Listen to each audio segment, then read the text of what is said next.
Hey everyone, and welcome back to The Breakdown. Today, we're going to be going over the ins and outs of Minecraft servers specifically for parents. We actually looked at our YouTube analytics and saw that most of the viewers of our channel are over the age of 18 and really most are over the age of 24. And sure, while there's tons of people like me who are over the age of 24 and love Minecraft and watch videos on it all the time, we figured that a lot of the people watching videos over the age of 24 are actually parents who might be trying to do stuff in Minecraft for their kids. So that's why we're making this video. We're going to be going in depth with Minecraft servers today. We are going to be showing you how to buy a server, which is the easiest, simplest way to do it, and how we recommend 90% of people do it. And then we're going to show you the more tech advanced way, which is setting up your own server. Through all of that, we're going to mention different types of servers. We're going to mention plugins and mods and things like that. So this is going to be in depth, and I don't know, maybe this video even ends up over an hour long or at least 45 minutes because it's more in depth. However, I will say up front that this video is brought to you by Apex Minecraft Hosting. They are an amazing Minecraft server host, and it's who we're going to be using in this video. We're going to be showing you how to set up and buy an Apex server.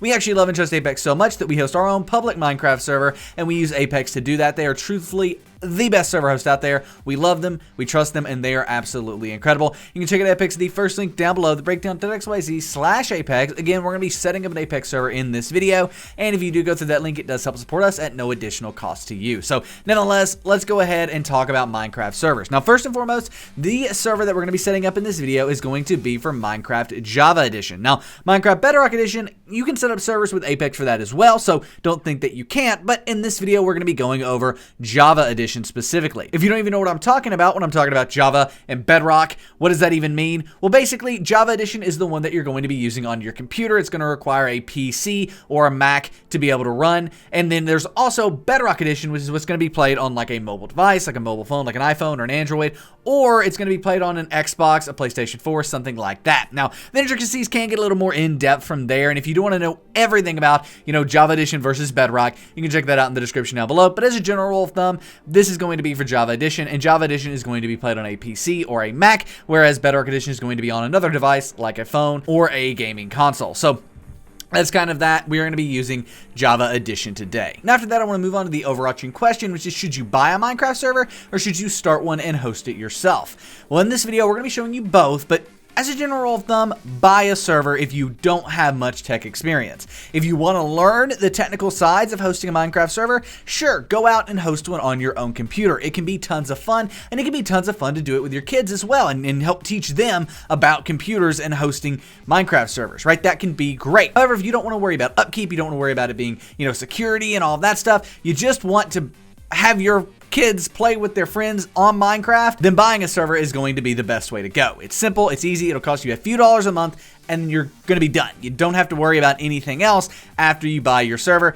Literally, you'll get an IP address, and Apex can take care of pretty much everything. You will have to go in when a new version comes out and click like 3 buttons to switch versions, but if you have any troubles with that, Apex has 24-hour, 7-day-a-week support, which we'll showcase a little later, that can help you out with any issues you have. So overall, buying a server through someone like Apex Minecraft Hosting or another server host with good support is going to be your best option if you don't want to learn the technical side of hosting a Minecraft server. If you do want to learn the technical side, though, we are going to showcase that towards the end of this video, but most people should probably just purchase a server if you have the ability to do so, because it's going to be a lot easier to manage and a lot more stress-free. So with that, let's go ahead and buy a Minecraft server. As you can see, here we are on Apex Minecraft Hosting's website. This is just the homepage. If you go to the first link down below, this is where it's going to take you. And again, that link in the description down below is a affiliate link, and it does help support us at no additional cost to you. But nonetheless, once you are here, you want to go ahead and click Get Started, and that's going to take you to where you can select different, basically, amounts of RAM that your server will run. Now, what's the difference between 1 gigabyte and 6 or 10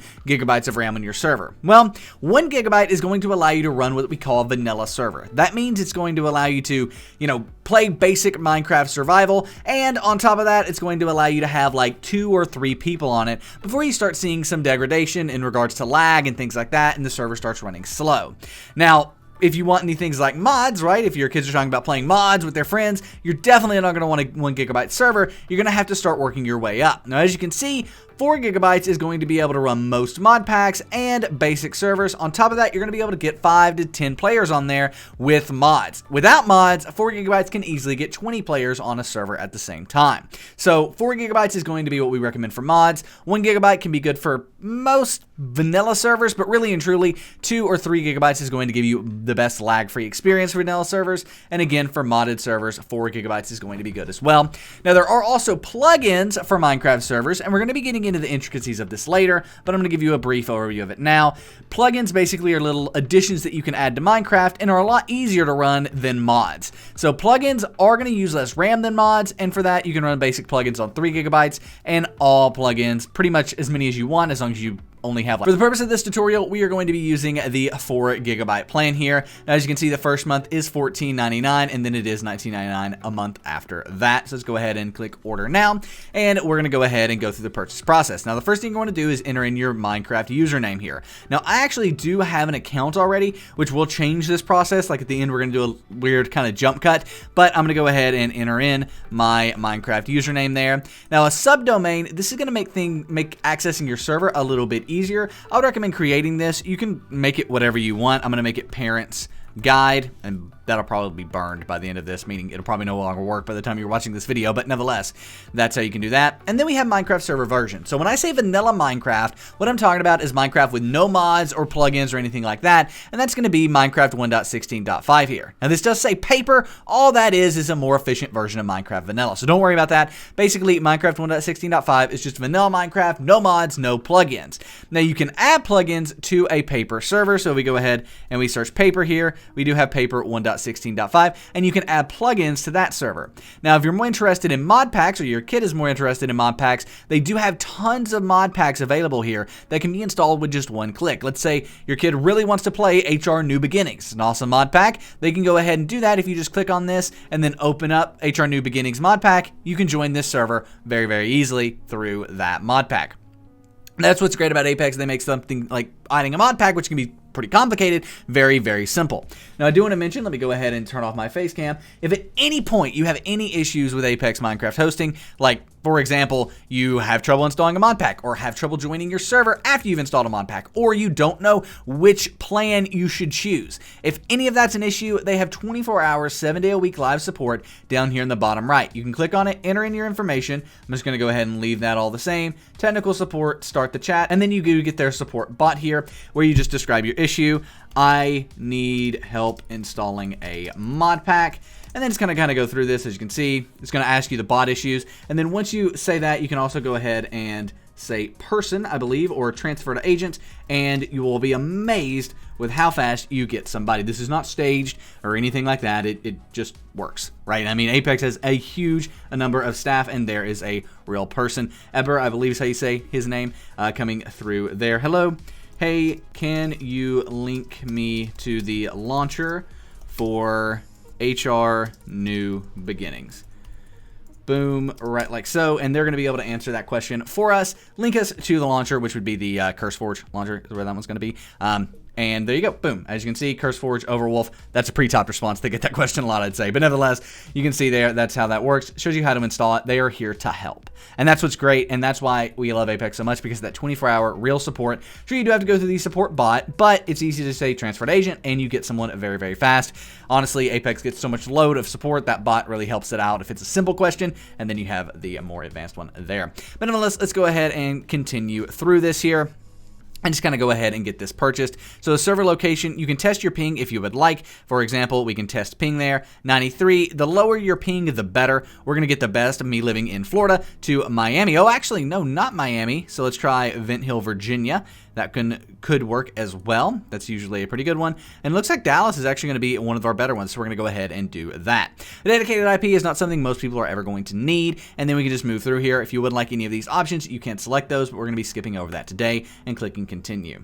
As you can see, we do have another link there. Now, I am actually already logged into my account, and I don't think I'm in the account that I want to be in, so I'm going to go ahead and switch accounts here. But at this point, all you're going to do is review this. If that all looks correct and you are okay with your, location there, you can check out. And then once you check out, it's going to ask for your information here. Enter in that, and then the purchase will be complete. However, again, I do need to switch accounts, so let me do that really fast. So once you have entered in your payment information and completed the payment, you will get this sort of a page here. Would you like to review the checkout process with Google? No, we would not. So let's go ahead and move on here. So we have our order number up here at the top, as well as other information on getting your Minecraft server started. This can be great to read through. However, we are going to be going through the basics of this in this video. So one thing we are going to be on the lookout for is new product information. You actually have two emails from Apex. One will be like a receipt, and then the other will be new product information, where you're going to actually be able to, get your Minecraft server IP and join your server. So here we have your new Minecraft server information. Let's go ahead and add back the face cam here real fast. There we go.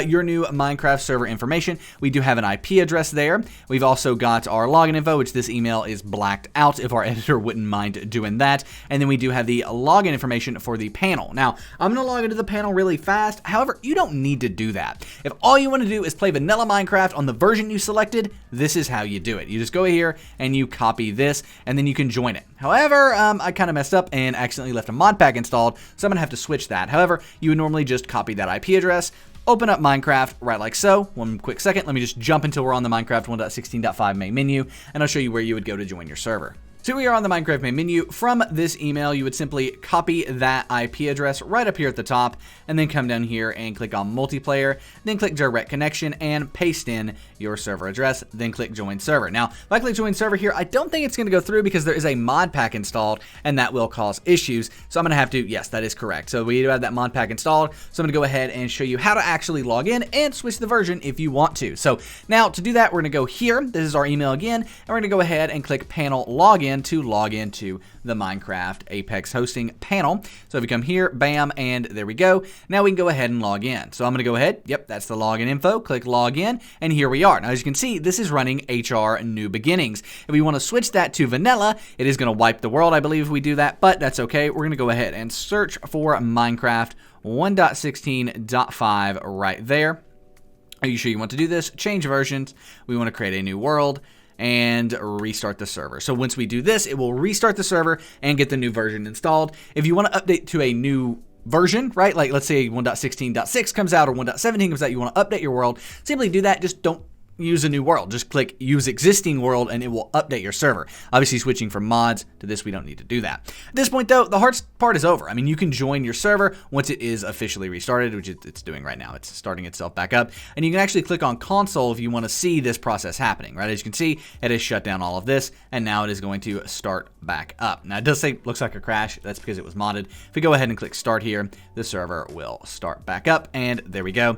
As you can see, it's now starting back up, and things are going to start working, and we can join our server with vanilla, right? Once you start getting into mods, once you start getting into things like that, it makes it more difficult because you have to join via the mod packs, and that's why that 24-hour support that I was talking about can really help you there. However, if you just want to play vanilla Minecraft, you select it in the checkout process, and then you can join with your IP address. We would already have been able to do that had I selected it like I should have, but sometimes even I make mistakes in these videos, and we just have to roll them. We had a little teaching moment. This is how you can see the console. Here's where you can do different commands. You can type in commands down here, all of that stuff. As you can see, preparing spawn region. And then if we come back over here, I will give you a little overview. Players is a place where you can see all the players that are currently on your server. Config files is where you can change different config files on your server. Plugin list is how you can install plugins from Apex's panel. Makes things super easy.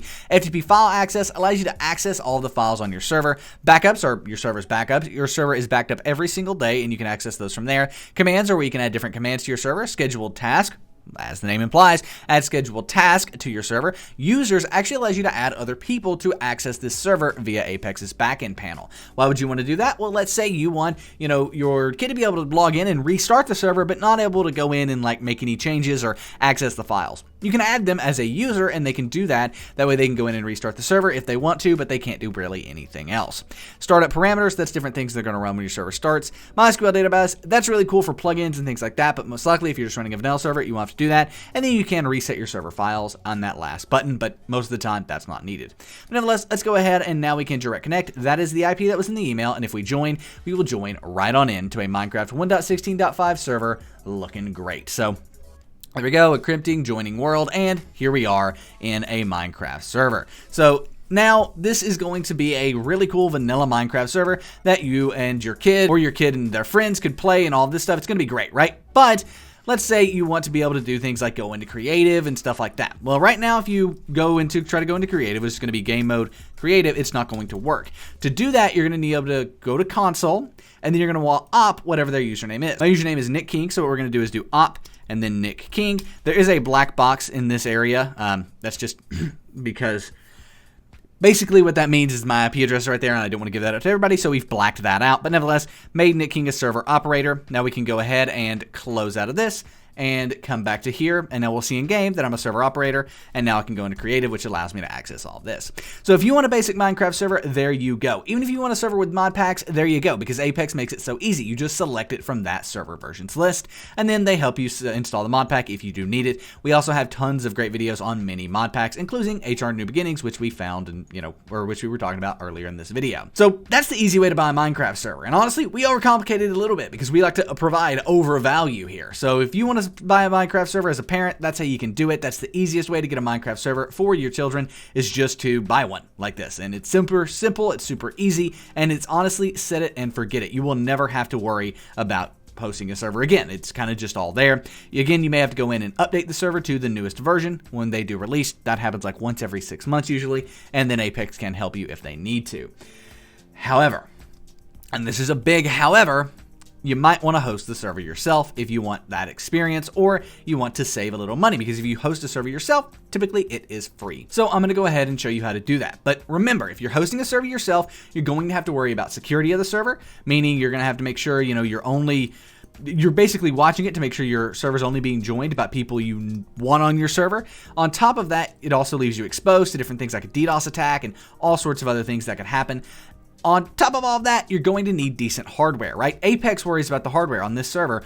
You don't have to think about what the hardware is. You don't have to think about the lag. Apex is taking care of all of that. Whereas if you host your own server, those problems all become your problems. You have to worry about the hardware, make sure you have good enough hardware to run the server on, and if you want the server to be up all the time, like it is on Apex normally, guess what? You have to worry about that as well, and get the hardware and make sure it's up all the time and deal with the 24-hour maintenance that is required with that. So that is something to think about. One more thing I do want to answer, though, because I know a lot of people will ask this question: how do you make an Apex server private? It's super easy. Here's how you can do it, and they'll help you again do this via the live chat. But just do /whitelist after you've opted yourself in game. You can also do this from the console on Apex, but just do /whitelist and then on. That's going to turn the whitelist on. That means only people who you let into your server can join your server. And then we want to go ahead and add people to the whitelist, and that's going to be with their Minecraft usernames. Now, if we hit tab, the username on this account is Nick King. So we want to do /whitelist space add and then the username, right, like so. Boom. Added Nick King to the whitelist. And then if we want to do my alt, we can also do an add Nick's Games. That's my alt. And now both my alt can join and this username can join. But watch this. What if we go ahead and remove the account that I'm on right now, Nick King, from the whitelist? So now can't join off this account. If we leave and then try to join, wrong server, my bad, it's not going to allow us in because we aren't connected to the whitelist, except I just realized that it is going to allow us in because I'm opt. And that's another thing. You need to de-op yourselves. Let's go ahead and do that real fast. Just de-op and then my username. And now this is a completely private server. Only people who are whitelisted can join it, or if they're opt, don't opt everyone. Just opt the people that, like, your kids or whatever. But yeah, there we go. You are not whitelisted on this server, thus meaning you cannot join it. To join it with this account again, we would have to go to the console and add it to the whitelist. So there you have that. That's how you can do that and make a server private. But now let's go ahead and move on to two more things I want to talk about before we show you how to start a server yourself. And that's going to be mods and plugins. So we talked about mods a lot. Basically, there are two kind of schools of thinking with Minecraft mods. And we do have an in-depth guide for Minecraft mods for parents that goes more in depth with this in the description down below. But basically, you have mods that are individual and you have mods that are in mod packs. Mod packs are what Apex is going to help you install. And honestly, where most people should probably experience modded Minecraft, because it combines a bunch of mods together into a fun, basically, new game. And then we also have, let me go ahead and transfer this to full face cam, sorry about that. Then we also have individual mods, right? Individual mods are mods that are just singular, right? They do one specific thing. Those can be added to servers as well, but it's a little more manual than a mod pack is. Basically, you install Forge, and then you add mods to Forge. You'll also need to install those mods locally. This is a little more explained in a video that we have linked in the description down below on Minecraft mods for parents, but that is one thing I wanted to mention here. Now, I've talked a lot about plugins in this video, and we're going to talk a bit more about that now. So plugins are basically extensions to Minecraft. Whereas modded Minecraft, you have to join it through or with those mods installed locally, plugins don't require any action from the people playing on the server. They just require action from the server. 99% of Minecraft servers out there are using plugins, right? Our server, BreakdownCraft, uses plugins. Hypixel uses plugins. That means it can be joined from the vanilla Minecraft launcher with no modifications without any problems, but on the server, there are modifications like holograms, like crates, like different things like that that you can add to the game. It's really, really cool and something that I would recommend most servers having. Most servers probably will find some use out of plugins. Mods are overly complicated on servers, and honestly, if you can avoid them, do so unless they're in a mod pack, and only use them in a mod pack on Apex because they make it so much easier than hosting it yourself. Hosting a mod pack server yourself, or a modded server in general yourself, can be so difficult. Apex really simplifies that process. Nevertheless, that's the difference between mods and plugins. I would recommend on servers going with plugins all the time, and we do have Minecraft plugin guides in the description down below. We also have a more in-depth guide on setting up a modded server with Apex in the description down below that goes a bit more intricate into setting up individual mods on Apex servers, something I didn't want to cover in this tutorial because as I'm recording right now, it's already 20 minutes in and we still haven't even gotten into self-hosting your Minecraft server. So there's little information about plugins there. Basically, plugins is how it would go on a server unless you're playing with a mod pack. Then you could use a mod pack on Apex Minecraft hosting. All right, now I'm sure from this point on, we will see engagement in this video drop off. I talked about YouTube analytics earlier, and basically what that means is a lot of people are done. They've gotten their solution, which is how to host a server on for the kids in Minecraft using an easy solution like Apex. Most people should probably do that, but now for the techie parents, if you will. This is something that even I probably wouldn't do because I enjoyed the easiness of Apex, but it is something that can be very fun to learn and very fun to get your kids involved in. So if you want to bring them in and watch this video, you can. It's a little more in depth, right? Because it's going into the more intricacies of hosting a Minecraft server. We're going to be downloading the raw files that host the server, running them on our computer, showing you how to port forward and allow people onto your computer, basically through your network, not onto your computer, but into your server on your computer through the network. And yeah, it's really cool. We're going to be talking a little bit about networking. We're going to be talking a little bit about Java. It's all going to be cool here, and we're going to make it as simple as possible. We have helped millions of people self-host Minecraft servers, so we've gotten pretty good at teaching it, but nevertheless, it is a little more complicated, actually a lot more complicated than Apex. Now, always when we teach self-hosting servers, go over the downsides first. Now, some people say this is because we like to push people to Apex, and that's not the truth. We like people to get the best knowledge they can, and we like people to know what they're getting into before they get into it. So when you self-host a server, you need to worry about security. Why do you need to worry about security? Because you're going to be giving out your public IP address, and your public IP address allows people to do things like DDoS you, which is going to be called a direct denial of service attack, and basically that slows down your internet. It overloads your router, all of that stuff, and makes it basically impossible to use the internet via your connection. Now, when that happens, you have to reach out to your ISP. They have to block it. It's a big thing, and it's not easy to remedy because they have to do that every time it happens. Security is a big downside of self-hosting that I like to mention. Moving on from there, I want to talk about hardware. You are going to need a decent computer. This is not something you run on most laptops. Some gaming laptops can handle it, but even then, sometimes the heat dissipation on gaming laptops can cause issues. Even my dedicated gaming PC that was built in 2015 is now too outdated to run a server and record at the same time. It can run a server, but you'll notice the recording gets a little laggy at parts because it just is so resource intensive to run a server and record. If I was just running a server, I could do it. If I was just recording, I'm fine. But when I combine the two, it doesn't work well. So I'll also say here, if there is any choppiness, I do apologize for that. Usually we can edit around it. I know when to pause and do jump cuts to edit around that usually. But if that does happen, I do apologize. Next up, mod support is a lot more difficult. Like I said, don't even try to self-host a mod pack server. It is possible. You can do it, but it's a lot more difficult than using someone like Apex. And if you can afford the few extra bucks, go ahead and do it. If you can't, I get it, and self-hosting is a good option to do that, but it is going to be more difficult, and it's something I want to lay out up front that it's going to be more difficult to self-host a mod pack, and that hardware requirement goes way up with mod packs as well. I mean, way up. I cannot host mod pack servers on my computer even when I'm not recording. Just in general, I can't host mod pack servers on my computer. That's from 2015, and at the time was the best you could buy. And last but not least, updates. Apex makes it super easy to update your server. When a new version comes out, they add it to their simple version dropdown. You select that version, boom, you're done.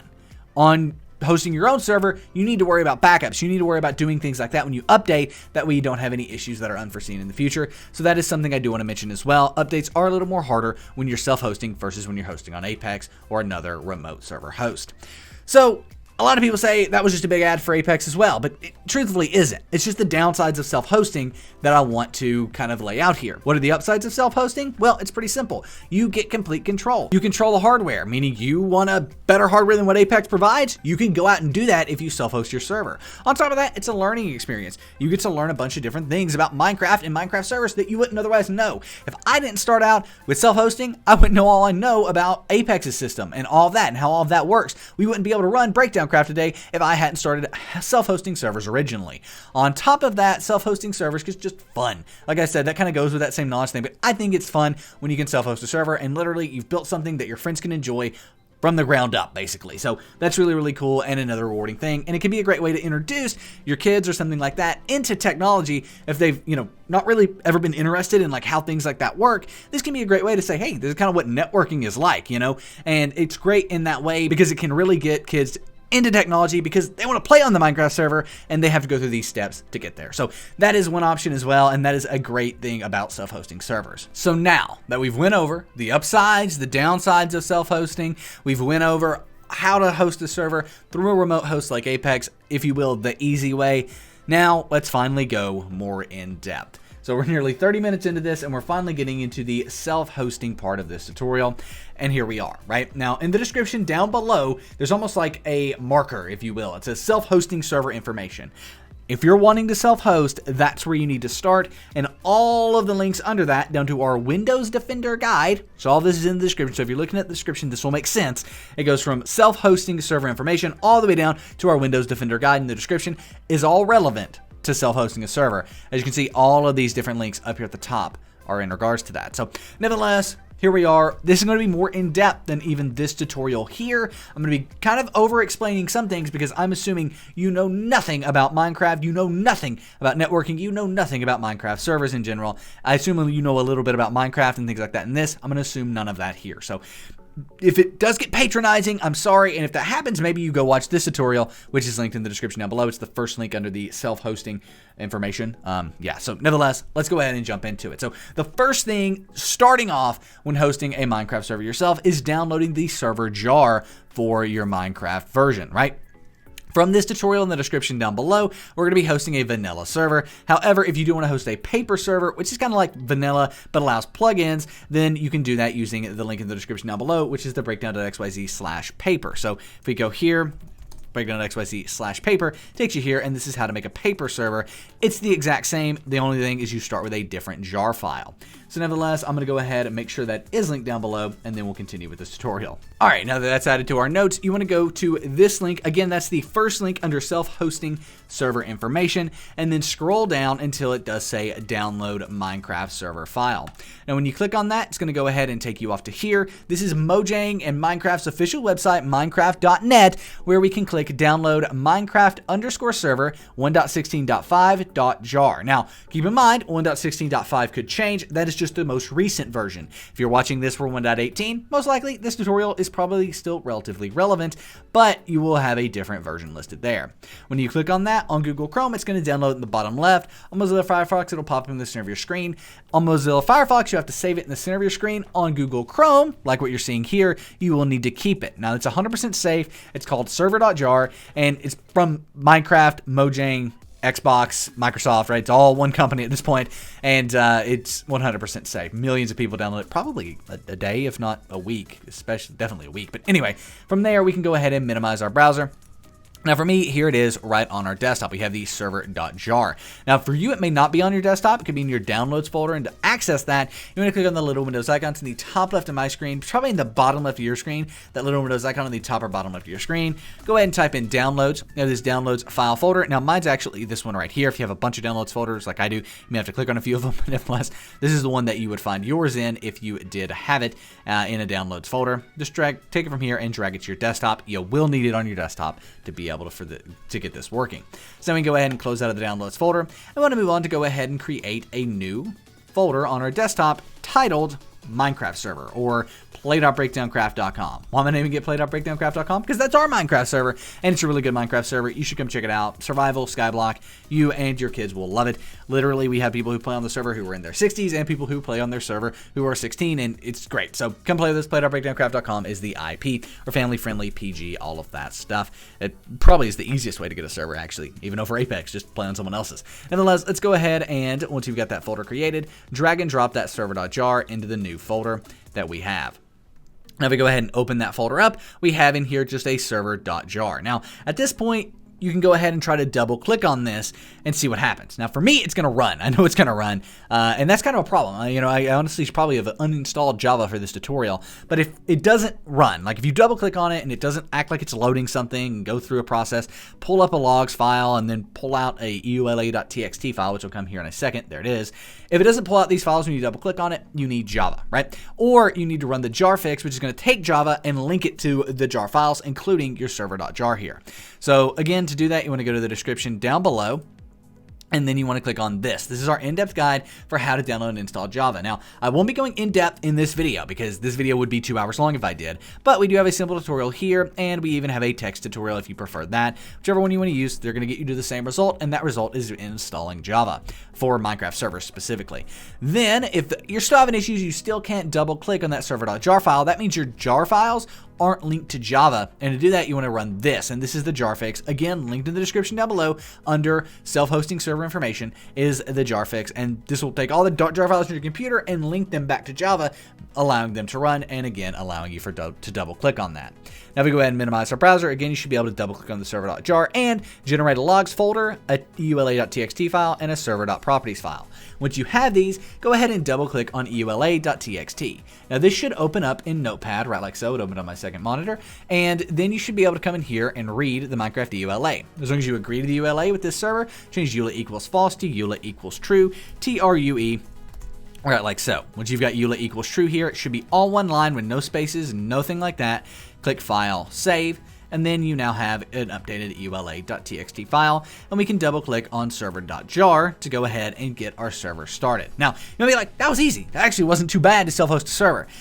Unfortunately, at this point, no one can join your server except you, right? Only the person really playing on this computer or someone playing on your own Wi-Fi network can technically join, but sometimes Windows Defender can wig out on that and have issues. So what we want to do here at this point is make it to where someone not in our house can join our server. For example, your child's friends who lives down the street or around the world to join. So if you do get this pop up, by the way, you want to make sure that you actually do allow it to public networks. Normally you wouldn't do that, but we want people from outside of our network to be able to join this, so we want to go ahead and allow access. If you don't get this pop up and later on, right, you can't, like you've port forwarded, which we're going to go over here in a second, people should be able to join your server, but for some reason they can't. If that's the case, you want to go through our Windows Defender tutorial, which is linked in the description down below, and it's right here. It's how to allow Java through Windows Defender. We just did that, but if you need to do it manually, you can come in here and do it using this tutorial, and it will fix those issues for you.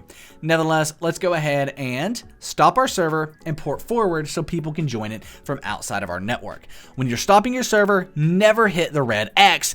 Always instead come in here to this like command line type thing and type stop. STOP, just like that, stop and hit enter, and that's going to shut down the server properly and close out of that, making sure everything's saved, making sure Java's closed, all of that stuff. So to get started port forwarding, we're going to go ahead and open up command prompt. Now, you don't need much from command prompt, you just need a little bit, but we do need command prompt nonetheless. Before we open up command prompt though, go ahead and open up Notepad or get like something to write down with, something with like a piece of paper or a sticky note or something like that on your desk. What we need to do is get 2 numbers here. We need our IPv4 address, and then we're also going to need our default gateway. These are both going to be used during the port forward process. The IPv4 address is actually what you're going to be using to join your server with later as well, so it's really, really important. And then we're going to need your public IP address later. I won't be listing my public IP here. However, you could go ahead and enter in your public IP here once we get that later on in the video. But again, I'm not going to be putting mine there for security reasons, right? You don't want to give your public IP out to everybody, just to the people you want on your server. So nevertheless, let's go ahead and open up Command Prompt. To do that, we want to hit the little Windows icon. It's in the top left of my screen, probably in the bottom left of your screen. Click on that little Windows icon on the top or bottom left, then go ahead and type CMD. You'll then have Command Prompt here. Open up Command Prompt, and then in Command Prompt, we want to go ahead and type in ipconfig. ipconfig, all one word, ipconfig, and hit enter.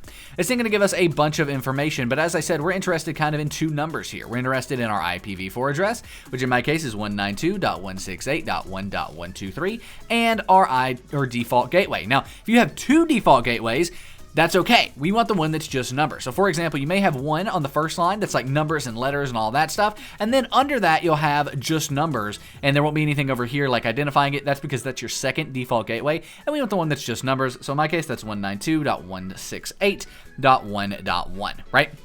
Your numbers are probably different, but that's okay. Once you've got those, you can go ahead and close out a Command Prompt. Now what we want to do is open up our web browser and open up a brand new tab right like this, right? Then we want to go ahead and in the search box up here where you would normally type in youtube.com, or you would type in something like, the breakdown of XYZ or breakdown craft or something like that. Up here at the top, you want to go ahead and type in your default gateway, which in my case is 192.168.1.1. If we double check that over here, that's what you will see. And then once you've entered that in, it's going to take you to something with a login box. Now, your login box is probably going to look completely different from my login box, and that's perfectly okay because we just want to log in, right? It doesn't matter what the login box looks like. We just want to log into our router. What do you enter in here? Well, it's going to be your router's username and password. Now, sometimes it's going to be found at the bottom of your router. You may just know it, but if you don't know your router's username and password, we do have an in-depth guide on how to find it that goes through 5 different things that you can do to find your router's password. And then whenever you do find your router's password, come back over here, enter it in, and log on in. Once you've logged into your router, again, it's probably going to look completely different from what our router looks like, and that's okay. You can still do this. You just got to make sure you're clicking around and all that stuff and basically looking for port forwarding. You're not going to break anything on your router. Don't save any changes unless it's the port forward, and you're going to be perfectly okay. However, we do have an in-depth guide and specifically a video right here in the description down below that goes through all the top brands of routers out there and how to port forward on them, from Netgear and Linksys to, Verizon and AT&T's routers. We have all of that in this video for you to be able to see how to port forward and specifically port forward for them in Minecraft. So that's very, very helpful. Nevertheless, once you've watched those, come back and it'll most likely be a breeze. I'm also going to be giving you some key terms and key places to look in your router. On my router, it's going to be in security. Now for you, it may be an advanced or an admin tab or an administration tab or something like that, right? That's going to be the most important thing, and that's where you're going to want to look. For me, though, it is in security. For you, it then may be in NAT gaming, NAT gaming. It might be in apps and gaming. It might be in port forwarding. It might be in port forwarding / port triggering. It might be in port forwarding gaming, right? I don't know, but it could be in apps and gaming, could be in security, could be in advanced, could be in NAT forwarding, NAT forwarding, could be in NAT gaming, NAT gaming. I have seen that.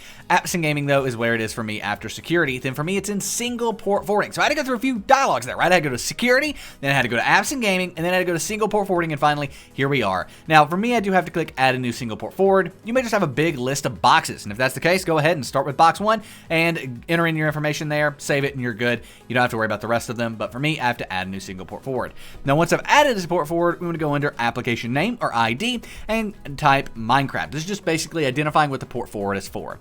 After that, you're going to have external port, internal port, port 1, port 2, first port, second port, inside port, outside port. Doesn't matter if it involves the word port at all.